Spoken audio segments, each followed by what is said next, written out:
जिंदगी एक ऐसी दास्तां जो इंसान के दिल को छू जाती है। कभी दर्द, कभी सच्चाई और कभी एक जोक की तरह छुपी कहानी।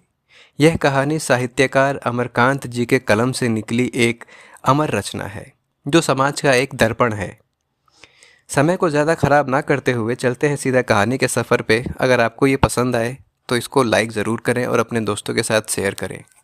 मोहल्ले में जिस दिन उसका आगमन हुआ, सवेरे तरकारी लाने के लिए बाजार जाते समय मैंने उसको देखा था। शिवनाथ बाबू के घर के सामने सड़क की दूसरी ओर स्थित खंडहर में नीम के पेड़ के नीचे एक दुबला पतला काला आदमी गंदी लुंगी में लिपटा चित पड़ा था, जैसे रात में आसमान से टपककर बेहोश हो गया हो, अथवा दक्षिण भारत का कोई भूला भटका साधु निश्चिंत स्थान पाकर चुपचाप नाक से हवा खींच खींच कर प्राणायाम कर रहा हो। फिर मैंने शायद एक दो बार और भी उसको कठपुतले की भांति डोल डोल कर सड़क को पार करते या मोहल्ले के एक दो मकानों के सामने चक्कर लगाते या बैठकर हाँफते हुए देखा। इसके अलावा मैं उसके बारे में उस समय तक और कुछ नहीं जानता था। रात के लगभग 10 बजे खाने के बाद बाहर आ लेटा था। चैत का महीना, हवा तेज चल रही थी, चारों ओर घुप अंधियारा। प्रारंभिक झपकियां ले ही रहा था कि मारो मारो का हल्ला सुनकर चौंक पड़ा। यह शोरगुल बढ़ता गया। मैं तत्काल उठ बैठा। शायद आवाज़ शिवनाथ बाबू के मकान की ओर से आ रही थी। जल्दी से पांव चप्पल में डाल उधर को चल पड़ा। मेरा अनुमान ठीक था। शिवनाथ बाबू के मकान के सामने ही भीड़ लगी थी। मोहल्ले के दूसरे लोग भी शोरगुल सुनकर अपने घरों से भागे चले आ रहे थे। मैंने भीतर घुसकर देखा और कुछ चकित रह गया। खंडहर का वही भिखमंगा था। शिवनाथ बाबू का लड़का रघुवीर उस भिखमंगे की दोनों बाहों को पीछे से पकड़े हुए था और 2-3 व्यक्ति आंख मूंद कर उछल कूद के उसे बेतहाशा पीट रहे थे। शिवनाथ बाबू तथा अन्य लोग उसे गुस्से से आंखें फाड़ फाड़ कर देख रहे थे। भिखमंगा नाटा था, गाल पिचके हुए, आंखें धसी हुई और छाती की हड्डियां साफ बांस की खपच्चों की तरह दिखाई दे रही थी। पेट नांद की तरह फूला हुआ। मार पड़ने पर वह बेतहाशा चिल्ला रहा था, मैं बड़ई हूँ, बड़ई हूँ, बड़ई हूँ।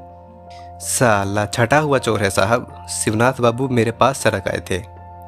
पर यह हमारा आपका दोष है कि आदमी नहीं पहचानते। गरीबों को देखकर हमारा आपका दिल पसीज जाता है और मौका बेमौका खुद्दी, चुन्नी, साग सत्तू दे ही दिया जाता है। आपने तो इसको देखा ही होगा। मालूम होता था महीनों से खाना नहीं मिला है, पर कौन जानता था कि साला ऐसा निकलेगा, हरामी का पिल्ला। फिर भिखमंगे की ओर मुड़कर गरज पड़े, बता साले, साड़ी कहाँ रखी है? नहीं वह मार पड़ेगी कि नानी याद आ जाएगी। उनका गला जोर से चिल्लाने के कारण किंचित बैठ सा गया था, इसलिए संभवतः थक कर वह चुप हो गए। पीटने वाले ने भी इस समय पीटना बंद कर दिया था। लेकिन शिवनाथ बाबू के वक्तव्य से राम जी का सौदा पहलवान लड़का तन्नू अत्यधिक प्रभावित मालूम पड़ा। वह अभी अभी आया था और शिवनाथ बाबू का बयान समाप्त होते ही आओ देखा ना ताओ भीड़ में से आगे लपक जूता हाथ में ले गंदी गालियां देते हुए भिखमंगे को पीटना शुरू कर दिया। 1-1.5 हफ्ते से मोहल्ले में आया हुआ है। शिवनाथ बाबू जैसे निश्चिंत होकर फिर बोले, लालची कुत्तों की तरह इधर उधर घूमा करता था, सो हमारे घर में दया आ गई। एक रोज इसे बुलाकर उन्होंने कटोरे में दाल भात तरकारी खाने को दे दी। बस फिर क्या था, परख गया, रोज आने लगा। खैर कोई बात नहीं थी। आपकी दया से ऐसे 2-3 भर भिखमंगे रोज ही खाकर दुआ दे जाते हैं। यह घर में आने लगा तो मौका पड़ने पर एक आध काम भी कर देता था। अब यह किसको पता था कि आज यह घर से नई साड़ी चुरा लेगा। आपको ठीक से पता है कि साड़ी इसी ने चुराई है? मेरे इस प्रश्न से वे बिगड़ गए। बोले, आप भी खूब बात करते हैं, यही पता लग गया तो चोर कैसा? मैं तो खूब जानता हूँ, ये सब चोरी का माल होशियारी से छिपा देते हैं और जब तक इनकी कड़ी पिटाई ना की जाए कुछ नहीं बताते। अब यही समझिए कि करीब 9 बजे साड़ी गायब हुई। जमुना का कहना है कि उसी समय उसने इसको किसी सामान के साथ घर से निकलते हुए देखा। फिर मैं यह पूछता हूँ कि आज 10 बरस से मेरे घर का दरवाज़ा इसी तरह खुला रहता है, लेकिन कभी चोरी नहीं हुई। आज ही कौन सी नई बात हो गई कि वह आया नहीं और मोहल्ले में चोरी बदमाशी शुरू हो गई? अरे मैं इन सालों को खूब जानता हूँ। वह भिखमंगा अब भी तेज मार पड़ने पर चिल्ला उठता, मैं बड़ई हूँ, बड़ई हूँ, बड़ई हूँ। स्पष्ट था इतने लोगों को देखकर वह काफ़ी भयभीत हो गया था और अपने समर्थन में कुछ ना पाकर बेतहासा अपनी जाति का नाम ले रहा था, जैसे हर जाति के लोग चोर हो सकते हैं लेकिन बड़ई कतई नहीं हो सकते। नए लोग अब भी आ रहे थे। वे क्रोध और उत्तेजना में आकर उसे पीटते और फिर भीड़ में मिल जाते, और जब लगातार मार पड़ने पर भी उसने कुछ नहीं बताया तो लोग खामखा थक गए। कुछ लोग वहाँ से सरकने भी लगे। किसी ने उसे पेड़ में बांधने तो किसी ने पुलिस के सुपुर्द करने की सलाह दी। मैं भी कुछ ऐसी ही सलाह देकर खिसकना चाहता था कि शिवनाथ बाबू का मंझला लड़का योगेंद्र दौड़ता हुआ आया और अपने पिताजी को अलग ले जाते हुए फुसफुस कुछ बातें की। कुछ देर बाद शिवनाथ बाबू जब वापस आए तो उनके चेहरे पर हवाइयाँ सी उड़ रही थी। एक दो क्षण इधर उधर तथा मेरी और बेचारे की तरह देखने के बाद बोले, अच्छा इस बार छोड़ देते हैं, साला काफ़ी पिट चुका है, आइंदा ऐसा करेगा चेतेगा। लोग शिवनाथ बाबू को बुरा भला कहकर रास्ता नापने लगे। मैंने उनकी ओर मुस्कुराकर देखा तो मेरे पास आकर झेपते हुए बोले, इस बार तो साड़ी घर में ही मिल गई है, कोई बात नहीं, चमार सियार डांट डपट पाते ही रहते हैं। अरे इस पर क्या पड़ी है, चोर चाहें तो रात रात भर मार खाते हैं और कुछ भी नहीं बताते। फिर बाईं आंख को खूबी से दबाते हुए दांत खोलकर हंस पड़े। चलिए साहब, नीच और नींबू को दबाने से ही रस निकलता है। कभी कभी मुझे आश्चर्य होता है कि उस दिन पिटाई के बाद भी खंडहर का वह भिखमंगा मोहल्ले में टिके रहने की हिम्मत कैसे कर सका। हो सकता है उसने सोचा हो कि निर्दोष छूट जाने के बाद मोहल्ले के लोगों का विश्वास और सहानुभूति प्राप्त हो जाएगा और दूसरी जगह उसी अनिश्चितता का सामना करना पड़ेगा। चाहे जो हो, उसके प्रति मेरी दिलचस्पी अब और बढ़ गई थी। मैं उसको खंडहर में बैठकर कुछ खाते या चुपचाप सोते या मोहल्ले में डगडग सरकते हुए देखता। लोग अब उसको कुछ ना कुछ दे देते। बचा हुआ बासी या जूठा खाना पहले कुत्तों या गाय भैंसों को दिया जाता, परंतु अब औरतें बच्चों को दौड़ा देती कि जाकर भिखमंगे को दे आओ। कुछ लोगों ने तो उसको कोई पहुंचा हुआ साधु महात्मा तक कह डाला और धीरे धीरे उसने खंडहर का परित्याग कर दिया। और आम सहानुभूति एवं विश्वास का आश्चर्यजनक लाभ उठाते हुए जब वह किसी न किसी के ओसारे या दलान में जमीन पर सोने बैठने लगा तो लोग उससे हल्के फुल्के काम भी लेने लगे। दया माया के मामले में शिवनाथ बाबू से पार पाना टेढ़ी खीर है, किंतु भिखमंगा उनके दरवाजे पर जाता ही ना था। लेकिन एक दिन उन्होंने किसी शुभ मुहूर्त में उसे सड़क से गुजरते समय संकेत से अपने पास बुलाया और तिरछी नज़र से देखते हुए मुस्कुराकर बोले, देख वे, तूने चाहे जो भी किया, यहाँ भी अपनी गलती नहीं मान रहे। हमसे तो यह सब नहीं देखा जाता। दर दर भटकता है, कुत्ते सुअर का जीवन जीता है। आज से इधर उधर भटकना छोड़, आराम से यहीं रह और दोनों जून भरपेट खा। पता नहीं यह शिवनाथ बाबू के स्नेह से संभव हुआ या डर से, पर भिखमंगा उनके यहाँ स्थायी रूप से रहने लगा। उन्हीं के यहाँ उसका नामकरण भी हुआ। उसका नाम गोपाल था, लेकिन शिवनाथ बाबू के दादा का नाम भी गोपाल सिंह था, इसलिए घर की औरतों की जुबान से यह नाम उतरता ही ना था। तो उन्होंने उसको रजवा कहना आरंभ किया और धीरे धीरे यही नाम सारे मोहल्ले में प्रसिद्ध हो गया। किंतु रजवा के भाग्य में बहुत दिनों तक शिवनाथ बाबू के यहाँ टिकना ना लिखा था। बात यह है कि मोहल्ले के लोगों को यह कतई पसंद ना था कि केवल दोनों जून भोजन पर रजवा शिवनाथ बाबू की सेवा करे। जब भगवान ने उनके बीच एक नौकर भेज ही दिया था तो उस पर उनका भी उतना ही अधिकार था और उन्होंने मौका देखकर उसको अपनी सेवा करने का अवसर दे दिया। वह शिवनाथ बाबू के किसी काम से जाता तो रास्ते में कोई ना कोई उसको पैसे देकर किसी काम की फरमाइश कर देता, और यदि वह आनाकानी करता तो संबंधित व्यक्ति बिगड़ कर कहता, साला तू शिवनाथ का गुलाम है, वह क्या कर सकते हैं, मेरे यहाँ बैठकर खाया कर, वह क्या खिलाएंगे, बासी भात ही तो देते होंगे। रजवा शिवनाथ बाबू से अब भी डरता था, इसलिए उनसे छिपकर ही वह अन्य लोगों का काम करता, किंतु उसको पीटने का और व्यक्तियों को उतना ही अधिकार था। एक बार जमुना लाल के लड़के जंगी ने रजवा से 3-4 आने की लकड़ी लाने के लिए कहा और रजवा फौरन आने का वायदा करके चला गया, पर वह शीघ्र ना आ सका क्योंकि शिवनाथ बाबू के घर की औरतों ने उसे इस या उस काम में बांध रखा। बाद में जब वह जमुना लाल के यहाँ पहुँचा तो जंगी ने पहला काम यह किया कि 2 थप्पड़ उसके गाल पर जड़ दिए। फिर गरज कर बोला, सुअर, धोखा देता है, कह देता नहीं आऊँगा, अब आज मैं तुझसे दिन भर काम करवाऊँगा, देखे कौन साला रोकता है, आखिर हम भी मोहल्ले में रहते हैं कि नहीं। और सचमुच जंगी ने उससे दिन भर काम लिया। शिवनाथ बाबू को सब पता लग गया, लेकिन उनकी उदार व्यवहारिक बुद्धि की प्रशंसा किए बिना नहीं रहा जाता, क्योंकि उन्होंने चूं तक नहीं की। ऐसी ही कई घटनाएं हुई, पर रजवा पर किसी का स्थायी अधिकार निश्चित ना हो सका। उसकी सेवाओं की उपयोग संबंधी खींचातानी से उसका समाजीकरण हो गया। मोहल्ले का कोई भी व्यक्ति उसे 2-4 रुपए देकर स्थायी रूप से नौकर रखने को तैयार ना हुआ, क्योंकि वह इतना शक्तिशाली कतई ना था कि 24 घंटे नौकर की महान जिम्मेदारियां संभाल सके। वह तेजी के साथ 25-50 गगरे पानी ना भर सकता था, बाजार से दौड़कर भारी सामान सौदा ना ला सकता था। अतएव लोग उससे छोटा मोटा काम ले लेते और इच्छानुसार कुछ ना कुछ दे देते। अब ना वह शिवनाथ बाबू के यहाँ टिकता और ना जमुना लाल के यहाँ, क्योंकि उसको कोई टिकने ही ना देता। इसको रजवा ने भी समझ लिया और मोहल्ले के लोगों ने भी। वह अब किसी व्यक्ति विशेष का नहीं, बल्कि सारे मोहल्ले का नौकर हो गया। रजवा के लिए छोटे मोटे कामों की कमी ना थी। किसी के यहाँ खा पी कर वह बाहर की चौकी या जमीन पर सो रहता और सवेरे उठता तो मोहल्ले के लोग उसका मुंह जोहते।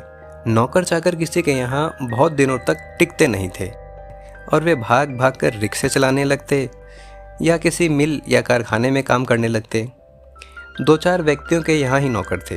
अन्य घरों में कहार पानी भर देता, लेकिन गगरों के हिसाब से पानी देता, और यदि एक गगरा भी अधिक दे देता तो उसका मेहनताना पाई पाई वसूल कर लेता। इस स्थिति में रजुआ का आगमन जैसे भगवान का वरदान था। लोग उससे छोटा बड़ा काम लेकर इच्छानुसार उसकी मजदूरी चुका देते। यदि उसने कोई छोटा काम किया तो उसे बासी रोटी या भात या भुना चना या सत्तू दे दिया जाता और वह कोने में बैठकर चपुड़ चपुड़ खा फाँक लेता। अगर कोई बड़ा काम कर देता तो 1 जून का खाना मिल जाता, पर उसमें अनिवार्य रूप से एक आध चीज़ बासी रहती और कभी कभी तरकारी या दाल नदारद होती।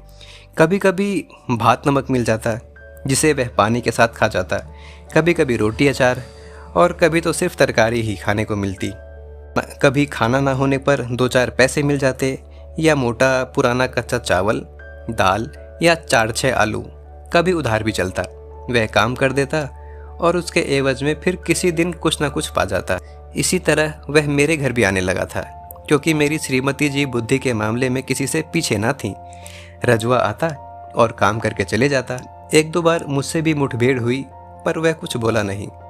कोई छुट्टी का दिन था, मैं बाहर बैठा एक किताब पढ़ रहा था कि इतने में रजुआ भीतर आया और कोने में बैठकर कुछ खाने लगा।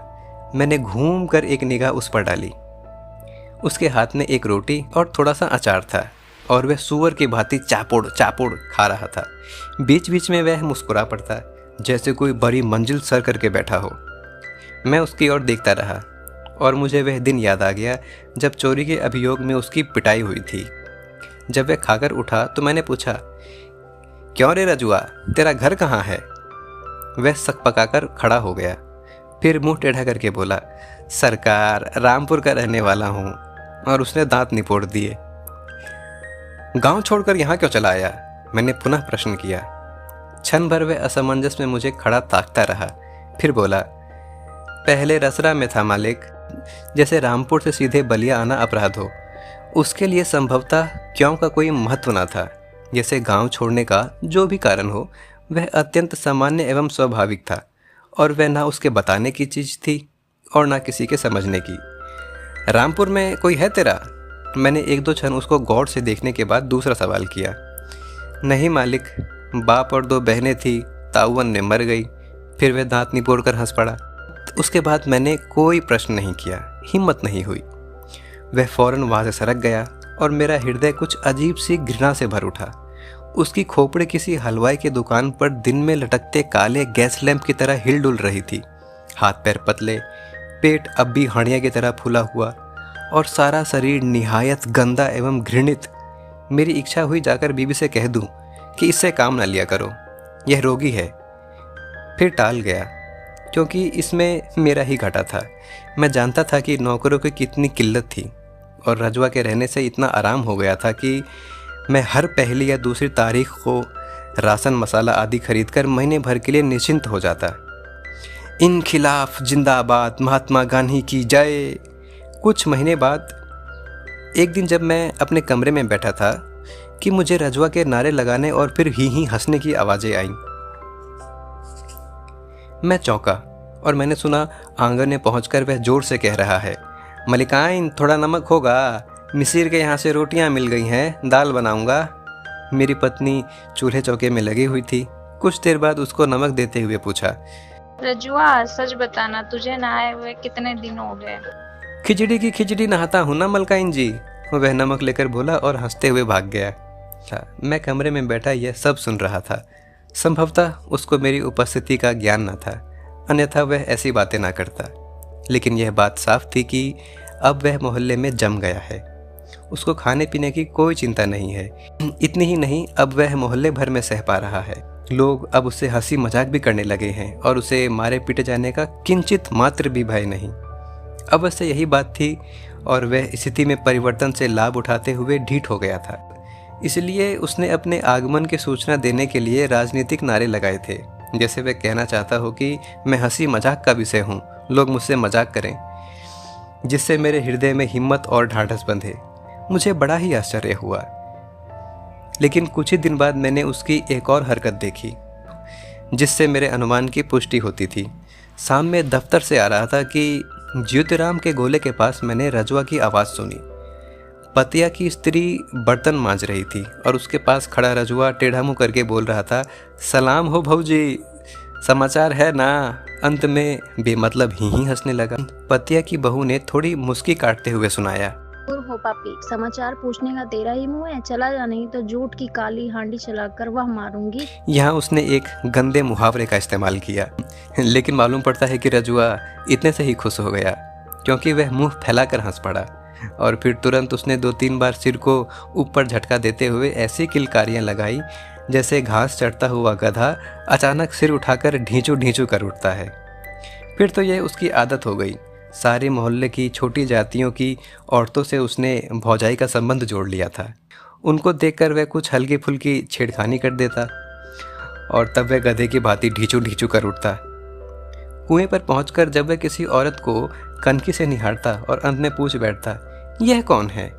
अच्छा, बड़की भौजी हैं, सलाम भौजी, सीताराम सीताराम, राम राम जपना पराया माल अपना। इतना कहकर वह दुष्टतापूर्वक हंस पड़ता।